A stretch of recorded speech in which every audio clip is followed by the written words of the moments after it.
Here is the 2010 to 2015 Hyundai Tucson. Before we get started though, let me give a quick shout out to Naya Motors Inc. for letting us use the car today to film the videos. They are a used car dealer here in Ottawa, Canada. Check out the link in description for their entire inventory. Now let's go ahead and get started. Open the driver's side door. Now right there at the bottom on the left side you'll find the primary hood release lever. Pull it in front of the vehicle, right on top of that Hyundai emblem there. That's where the secondary hood release lever is. Put two fingers in there and push it up. Push it up and lift up the hood. This hood requires a prop rod to stay in place, so grab the rod and put it in that slot with the arrow marking it and let it go. Let's start with the brake fluid. That's the brake fluid reservoir right over there. To get a reading of it, there are two markings on the side, max and min. The fluid level should be between them. If you want, try moving the brake fluid reservoir and you see the fluid inside slosh and you'll get a better reading. Now the way the brake system works is you got three main components to it. You got the brake pedal, you got the brake fluid, and then you got the actual brakes. The only thing that connects your brake pedal to the brakes is the brake fluid. So obviously it's very important. Now if you want to make sure that it's in good condition and that there is enough of brake fluid. The problem with brake fluid is that it's hygroscopic, meaning it just loves moisture. The moment you expose brake fluid to the atmosphere, it's just going to absorb all the moisture out of the air. And that's the problem, because you do not want brake fluid and moisture to be mixed together, because that makes it unpredictable. And when that does happen, your brake pedal now starts feeling spongy and mushy, and the car takes longer distances to stop, so that's not good. If it does happen that you left the cap off for more than 15-20 minutes, what I strongly suggest you do is you take your car to a mechanic. They have a device that can measure the moisture content in the brake fluid, and they can tell you if you're okay or if you need to get your brake fluid flushed out. And if you do need to get it flushed out, that's one place you do not want to cheap out on. So definitely just get it done if you have to get it done. It is what it is. The brake system is sealed off, right? So it doesn't really consume brake fluid on a daily basis. So it's not like you have to top it off every now and then. The reason why you may notice a change in the brake fluid level though is that one, either there's a leak in your system which is serious and you definitely want to get that checked out, or two, your brake pads are worn down. So what happens is when you get new brake pads, they're thick. Over time though, they get worn down and they get thinner. And now in order to compensate for the thinner pads, the worn down pads, the brake system takes some of the fluid out of the reservoir and into the actual brake lines. So that may cause the level to go down in the reservoir. Alright, so those are the two reasons, and if you do have to top it off, I'll show you how to do it. And it says it right there on the cap. Dot 3 or 4 brake fluid from a sealed container. That's what you want to get. Dot 3 or dot 4, and that's what it should say on the brake fluid container as well. Dot 3 or dot 4. And to top it off, you have to twist this cap left, get the cap off, top off the fluid in there. Once you're done, put the cap back on right away, twist it right, lock in place, and you're done. That right there, that's the reservoir for the windshield washer fluid. It even says it on the cap right there, washer only. So flip up the cap open, and in there you'll find the dipstick. So pull the dipstick out and let's get a reading. On there you will find notches. The highest notch that's covered in water, that indicates the fluid level in the reservoir right now. In this, the top 3 notches are empty, which means there's still some capacity to add some fluid in there. Now if you want, you could put water in there if you like, but I would suggest putting windshield washer fluid even in the summer, because windshield washer fluid has detergents that just helps clean the windshield better. In the winter though, if you live in a place where the temperature goes below freezing, and if you put water, then water is going to freeze as the temperature goes down. It's going to expand, become ice, and it's going to cause all sorts of problems, and you don't want any of that. So in the winter then, definitely put windshield washer fluid, the proper one. Like this one protects all the way down to minus 40 degrees. And this fluid is not water, it's chemical, so read all the warnings over there and don't let children near it. Now these bottles also come with a safety cap on it, so you either have to push it down and twist it left, or squish it and twist it left, like this one. So squish it from the sides, twist it left, and the cap comes off. Let's start filling it up, and hold the bottle the way I'm holding. That way you have more control over the fluid flow and there's less spillage. Fill up the fluid, and as you see the fluid level rise all the way to the top. Yep, right there, you stop. Let's put the dipstick back in.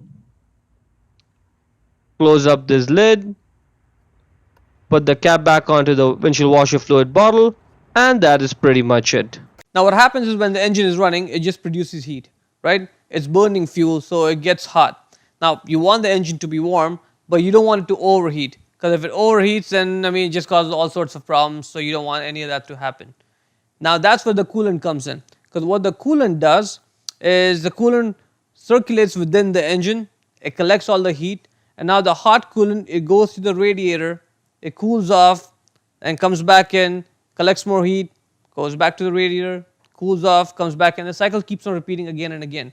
However, in this whole system, what you need is an expansion tank, because the coolant itself, as it heats up, it's going to expand. And as the name suggests, you need an expansion tank where the extra coolant can sort of just go temporarily and then it can come back to the main cooling system. And that's what you need an expansion tank for. Now that's the radiator pressure cap. You don't have to ever open it, and definitely don't open it when it's hot. It says it right there on it, because if you do pressurized coolant, it's going to spray out, it's going to cause you serious injuries and burn, and you don't want any of that. Instead, what we could do now is just follow that line over there, that rubber hose, and that's going to lead us to the coolant expansion tank. And right there, that's the coolant expansion tank, and we'll read the fluid level over here. There are two markings on it, L and F, low and full. Fluid level should be between them, and always check when the engine is cold, because when you drive the car, the coolant heats up and it's going to expand and it's going to give you a false reading, and you don't want that. If you have to top off coolant, get one of this 50-50 mix, which is ready to use. You don't have to add any water, any diluted water, nothing. You can just use it the way it is. So Preston is a good brand. And another option for that is to use the Preston Max, which is designed specifically for Asian vehicles. Says it right there on it. Read all the warnings on it, and do not let children near it. And if you have to top it off, that's the cap. Just twist it left, get it off, and right there in there, that's where you top off the coolant. Put the cap back on, twist it right, lock it in place, and you're done. Now the engine oil is the most important fluid in your car. Without engine oil, your engine's gone. It's seized up. Alright, and that's a major problem. So the easiest thing you can do to make sure your engine lasts a long time is to make sure that it has proper engine oil in it, the proper quantity and the proper type of engine oil in it at all times. Alright? So you definitely want to check your engine oil at least once a month.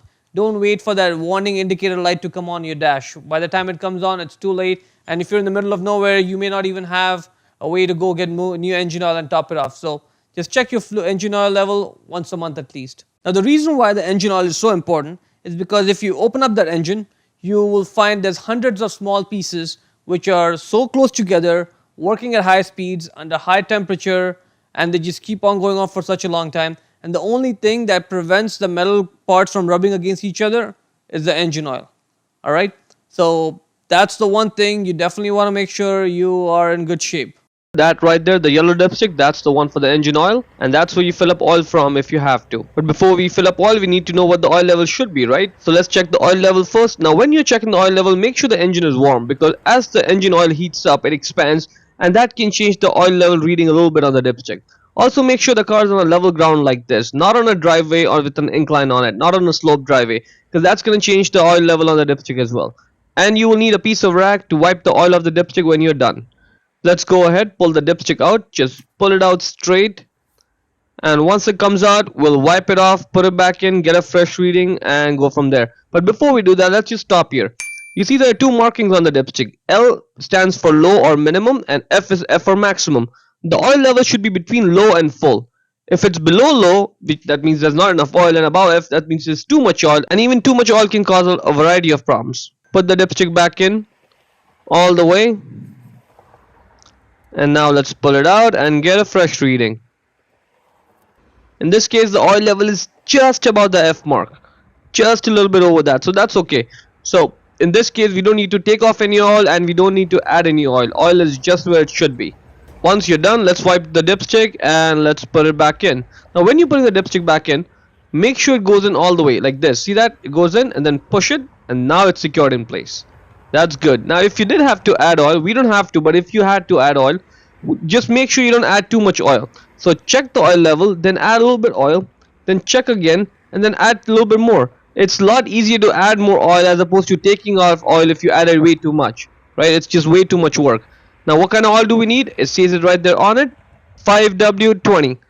Just as it should say on the bottle, 5W20. Now if you cannot find 5W but you put 0W20, that's okay. But the 20 part, it should be matching. Now let's go ahead, I'll show you how to open up the oil filler cap. And this oil filler cap is normally easy, but it could be stuck like this one.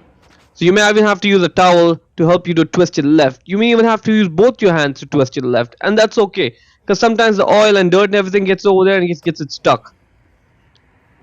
Twist it left, and see it's got a lot of dirt and gunk over there, so just wipe it off. Make sure none of that goes in the engine. And when add the oil in. When you're done, let's just put the cap back on, twist it right, and wait for one click. You hear that? Let me do it again. That's it. Now the transmission fluid. I'm sure you're probably wondering where the transmission fluid dipstick is. It's not like the older cars. This car, this transmission is sealed for life. So there's no dipstick for us to just go and pull it out and check the quality and the level of transmission fluid. But in reality, it's more like sealed till the warranty lasts. It's not really sealed for life for as long as you're going to keep the car. So if you're going to keep the car for a long time, what I suggest you do is every 100,000 miles or 160,000 kilometers, you can flush the fluid. There is a drain plug and there is a way to fill up the fluid. There's just no dipstick. That's about the only thing. But if you really want to just flush the fluid, you can do it. So every 100,000 miles or 160,000 kilometers, just get the transmission fluid flushed and you should be all set. Now power steering fluid. There is no power steering fluid in this car because this is not a hydraulic based. The older cars used to have a hydraulic power steering system, and hydraulic systems had fluid in it, so there was a way for you to check the fluid and make sure it was topped off, good condition, all of that. But this car has electric power steering. So the way the power steering works is there's a motor that actually helps you turn the steering. So if anyone tells you you need to get your power steering fluid flushed, there is no power steering fluid in this car. It's funny, and the reason why I even mention is because in one of my previous videos for a 2017-2018 Hyundai Elantra, which again also has electric power steering, someone mentioned that they took the car to a dealership and the dealership technician suggested that they should get a power steering fluid flush, which had made no sense to me whatsoever. And I mean, just doesn't make any sense because there is no fluid to begin with. I mean, there's no point of having fluid in it. So if you're wondering where the power steering fluid is, there is none in this car, and that's one less thing to check and worry about. And that's pretty much it. In order to close the hood, first take load off the prop rod, so push it, get the prop rod out of there, put it back in its place, secure it, lower the hood, and slam it shut. Hope you found it useful.